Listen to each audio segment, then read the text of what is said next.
किए जानिथिला एमिति किछि हेइजिबो बोली। किए जानिथिला झियारी घरे ही ककार जीवन चलीजिबो बोली।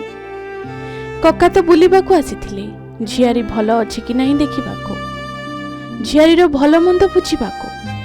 हेले सेठारे ही जीवन चलीगला ककार। केही भी जानि नथिले, काहार भी धारणा नथिला किछि एमिति घटिजिबो बोली। रातिरे खाई पी सोइथिले, हेले सकाळू जीवन चली जाइछि। अकस्मात मृत्यु नेई जाइछि ककार जीवन। कांथ पड़ी आखि बुझी देइछंती जणे वृद्ध, जहार खबर पाइबा परे चारिआडे चर्चा हेगला एही खबर। आपण भी देखुनाहांती एमिति कांथ पड़ी घरर अवस्था कौन हेछि।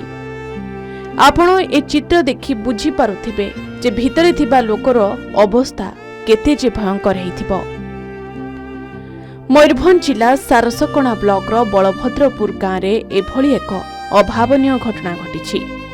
लगाण वर्षारे घरर माटी कांथ पड़ी जणे वृद्धंक मृत्यु घटिछि।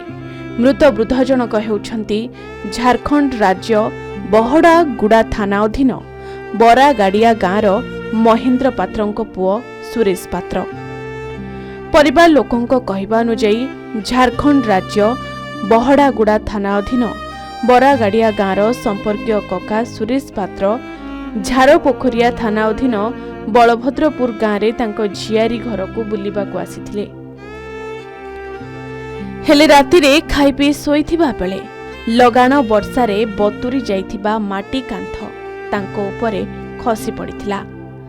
फलरे सेइठारे ही चापी हेई तांकर जीवन चलीगला। ए वर्षा हेकर कांथ सेति इच्छा हमर घर को आस्थिले मोर काका हिए सेते सोइथिले रे कांथ जाकी। तेबे घटना संपर्क रे खबर पाई पुलिस व अग्निशम विभाग पहुंचीथिले घटनास्थल रे एवं तन्न तन्न करी देखिथिले सबु किछि। परे मृतदेह उद्धार करी व्यवच्छेद पई पठाइछि पुलिस।